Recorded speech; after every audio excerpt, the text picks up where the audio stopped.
Bismillahirrahmanirrahim. Assalamu alaikum dear students. I hope you will be fine. Class 9th. This is our 11th lecture. Chapter number 8, Nutrition, Ghazayat, topic Minerals. So first of all, open your books from page number 144 and let's start the lecture from topic minerals.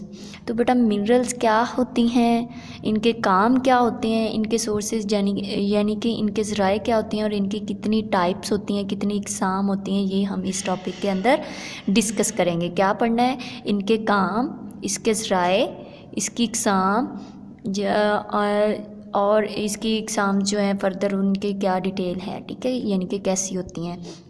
तो बेटा जो minerals होते हैं basically हम इनको उर्दू में क्या कहते हैं, मादनियात. और ये क्या होती हैं बेटा? Minerals are inorganic elements. Inorganic elements कौन से होते हैं बेटा? जो कि पहली बात तो इसमें हम ये कहेंगे कि जो कार्बन पे कंसिस्ट नहीं होते, यानी कि कार्बन एटम नहीं होता. और दूसरा क्या है, दूसरे इनऑर्गेनिक वो होते हैं जो कि लिविंग मैटर से अराइज नहीं होते. ठीक है, यानी कि उनसे ऑब्टेन नहीं कर सकते. ठीक है, तो इनको हम उर्दू में क्या कहते हैं, गैर नामियाती मादे. ठीक है, इनऑर्गेनिक एलिमेंट्स कौन से होते हैं, गैर नामियाती मादे. That originate in the earth, जो कि कहाँ पे बनते हैं, ज़मीन से. And can not be made in body, जो कि हमारे जिस्म से नहीं बनते, हमारे जिस्म के अंदर नहीं बनते, बल्कि हम अर्थ से ओरिजिनेट होते हैं और इनको हम ऑब्टेन करते हैं. ठीक है बेटा, तो ये जो मिनरल्स होती हैं ये भी ह्यूमन फूड का एक पार्ट है. तो सबसे पहले हमने कार्बोहाइड्रेट्स पढ़े, प्रोटीन्स पढ़े, लिपिड्स पढ़े. ठीक है, तो उसके बाद ये मिनरल्स हैं. तो मिनरल्स भी हमारी फूड का एक हिस्सा है. तो बेटा मिनरल्स का फंक्शन क्या होता है हमारी बॉडी के अंदर? They play important roles in body functions. ये हमारी बॉडी के अंदर इम्पोर्टेंट रोल प्ले करते हैं और ये हमारी हेल्थ को क्या करते हैं, मेंटेन रखते हैं. ठीक है, ये हमारी हेल्थ को यानी कि हमारी सेहत को कायम व दायम या सेहतमंद रखने के लिए क्या होते हैं, ज़रूरी होते हैं, नेसेसरी होते हैं. फॉर एग्जांपल इसकी मैंने यहाँ पे कैल्शियम का बताया. कैल्शियम क्या है, एक मिनरल है. ठीक है, तो ये क्या करती है, ये हमारे बोन्स और टीथ यानी कि हड्डियों और दांतों को मजबूत करती है, उनकी डेवलपमेंट और उनकी ग्रोथ का काम करती है. ठीक है, बढ़ाव में. अब क्या है, सोर्सेज इसके क्या हैं, ये पहले हमने पढ़ा कि मिनरल्स क्या होते हैं, ये इनऑर्गेनिक एलिमेंट्स होते हैं. इनके फंक्शंस क्या हैं कि ये इंपॉर्टेंट बॉडी फंक्शंस को परफॉर्म करते हैं और ये नेसेसरी होते हैं हमारी सेहत के लिए. ठीक है, तो जैसे कि कैल्शियम की बात मैंने कर दी. उसके बाद क्या है, सोर्सेज इनके क्या हैं, यानी कि कहाँ से हम इनको हासिल करते हैं. बेटा ये directly from plants and water, यानी कि पौधों और पानी से हम डायरेक्टली तौर पर इस हासिल कर सकते हैं. उसके बाद इनडायरेक्टली हम इसको एनिमल फूड से हासिल कर सकते हैं, जानवरों की खुराक से. ठीक है, उसके बाद क्या है बेटा, ये इसके सोर्सेज थे. नेक्स्ट इसकी क्या है, टाइप्स कौन सी हैं इसकी? मेजर मिनरल्स होते हैं, ट्रेस मिनरल्स होते हैं. बेटा अब ये मेजर मिनरल्स और ट्रेस मिनरल्स क्या है, बड़ी मादनियात और छोटी मादनियात. तो बेटा इनमें क्या है कि इनके बड़े और छोटे इनकी कंसंट्रेशन यानी कि इनकी क्वांटिटी की, इनकी मिकदार की बिना पर इनके नाम दिए गए हैं. ठीक है, कंसंट्रेशन, क्वांटिटी या फिर मिकदार की बिना पर इनके नाम दिए गए हैं. तो मेजर मिनरल्स बेटा कौन से होंगे, जो कि required in the amount of 100 milligram और मोर पर डे. यानी कि ऐसे मिनरल्स जो कि 100 मिलीग्राम से ज़्यादा, ठीक है, 100 मिलीग्राम तक या 100 से ज़्यादा एक दिन में रिक्वायर्ड होते हैं, एक दिन में चाहिए होते हैं, उनको हम क्या कहते हैं, मेजर मिनरल्स. ठीक है, अब जाहिर सी बात है, ट्रेस का मतलब क्या होता है, छोटे. तो इसका मतलब क्या होगा कि जो मेजर हैं तो वो 100 से ज़्यादा चाहिए, तो जो 100 से कम चाहिए होंगे वो क्या होगा बेटा, वो हमारे ट्रेस मिनरल्स होंगे. Required in amount of less than 100 milligram per day. तो जो हमें 100 मिलीग्राम से कम तादाद में चाहिए होते हैं, कम मिकदार में चाहिए होते हैं, वो क्या होते हैं, हमारे ट्रेस मिनरल्स होते हैं. तो बेटा इस तरह से हमने मिनरल्स पढ़ा, क्या है इसके सोर्सेज पढ़े, फंक्शंस पढ़े, टाइप्स पढ़ी और आगे फर्दर इसकी मेजर और ट्रेस मिनरल टाइप्स हैं. तो बेटा ये आपके पेज नंबर 144 आपने ओपन किया होगा, आपकी बुक के ऊपर है. ठीक है, इसमें क्या है, ये आपके मिनरल्स दिए हुए हैं. ठीक है, table 8.2 important minerals in human diet and their roles, यानी कि इंसानी खुराक के अंदर या इंसान की ग़िज़ा के अंदर जो अहम मिनरल्स हैं और उनके किरदार या उनके काम. ठीक है, तो मिनरल्स मेजर मिनरल्स हैं और ये ट्रेस मिनरल्स हैं. मेजर मिनरल्स में क्या आता है, sodium, potassium, chlorides, calcium, magnesium and phosphorus. Trace minerals में क्या आता है, iron, zinc, copper, chromium, fluoride, iodine. ठीक है, अब क्या है कि ये जो सबसे पहले मेजर मिनरल्स हैं उनमें सोडियम है। सोडियम का काम क्या होता है, fluid balance in the body, helps in absorption of other nutrients.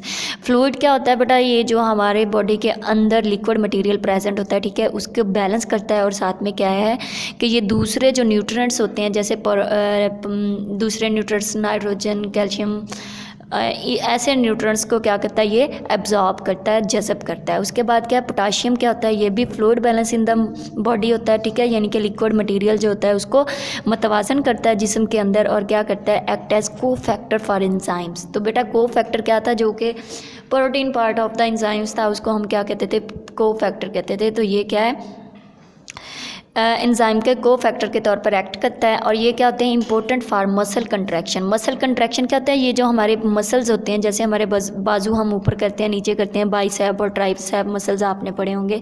ठीक है, तो ये क्या होते हैं, ये मसल कंट्रैक्शन यानी कि मसल के सिकुड़ाव। नर्व इम्पल्स ट्रांसमिशन होता है मुंतकली। ठीक है, तो नर्व इम्पल्स ट्रांसमिशन यानी कि नर्व्स के ज़रिए से मैसेज का मुंतकिल होना। हार्ट फंक्शन, दिल के काम, एंड ब्लड प्रेशर, और जो ब्लड का यानी कि खूनी दबाव जो होता है, खून का दबाव होता है, ये सारे उनके लिए इंपॉर्टेंट होते हैं।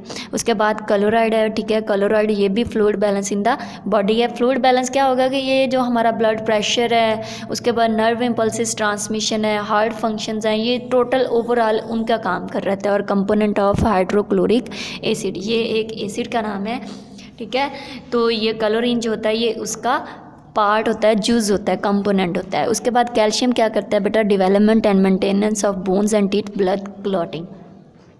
ये आपको मैंने पहले ही बता दिया था कि ये डेवलपमेंट क्या होता है बेटा, ग्रोथ यानी कि बढ़ाव का अमल या बनने का जो अमल होता है, डेवलपमेंट होता है। एंड मेंटेनेंस क्या होता है, कायमो दायम रखना, यानी कि उसको तंदुरुस्त रखना। ठीक है, मेंटेन रखना किसी चीज़ को, ऑफ बोन्स एंड टीथ, दांतों और हड्डियों को। ब्लड क्लॉटिंग बेटा क्या होता है, जब कोई लोथड़ा बन जाता है खून का, यानी कि ब्लड जमा होना शुरू हो जाता है एक ही जगह पे, उसको हम क्या कहते हैं, blood clotting. Magnesium and phosphorus क्या करता है बेटा, development and maintenance of bones and teeth, same काम है मैग्नीशियम, फॉस्फोरस और कैल्शियम का। उसके बाद ट्रेस मिनरल्स आ गए, यानी कि जो थोड़ी मिकदार में हमें मिनरल्स चाहिए होते हैं, वो क्या काम करते हैं बेटा, वो ऑक्सीजन ट्रांसपोर्ट एंड स्टोरेज करते हैं।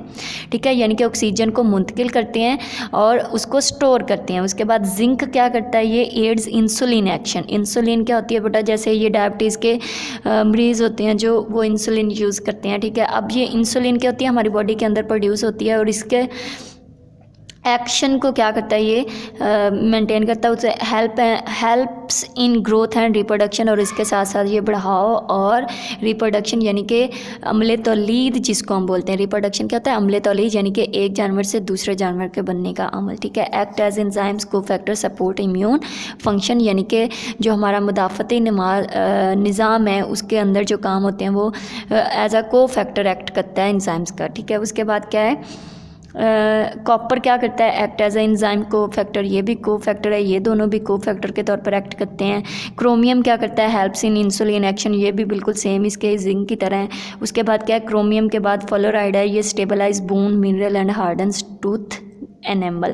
बेटा एनेमल क्या होते हैं, ये हमारे ये जो लास्ट में बड़े दांत होते हैं। ठीक है, अच्छा उसके बाद क्या होता है, ये स्टेबलाइज करता है बोन मिनरल्स, यानी कि हड्डियों के अंदर जो मादनियात होती हैं उनको स्टेबल करता है और उन्हें हार्डन्स टूथ एनेमल, और ये जो हमारे एनेमल दांत होते हैं उनको क्या करता है, सख्त करता है। उसके बाद आयोडीन क्या करता है, essential for normal thyroid functions. ठीक है, आयोडीन क्या होता है बेटा, ये हमारे थायराइड यानी कि ये जो हमारे गिल्हड़ की बीमारी आपने सुनी होगी, ग्वाइटर की या गिल्हड़ की, ये क्या होती है, इंग्लिश में इसको ग्वाइटर, उर्दू में गिल्हड़ कहते हैं। ये हमारे ये गर्दन में, नेक में मौजूद होता है। ठीक है, और वहाँ पे ये एक स्वेलिंग बना देता है और ये डिजीज़ काज होती है, यानी कि आयोडीन की जब तादाद ज़्यादा हो जाती है तो ये थायराइड फंक्शन यानी कि नॉर्मल थायराइड फंक्शन के लिए परफॉर्म करता है।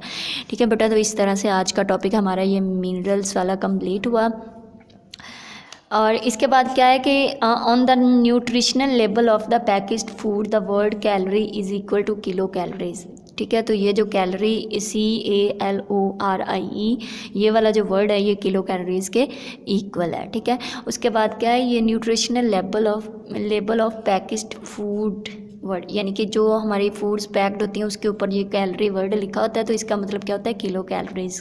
ठीक है, तो इस तरह से बेटा ये आज का लेक्चर हमारा कंप्लीट हुआ। अगर आपको कुछ समझ नहीं आता तो आप हमें व्हाट्सएप पे कांटेक्ट कर सकते हैं। Wish you best of luck for your next lecture. अल्लाह हाफिज़।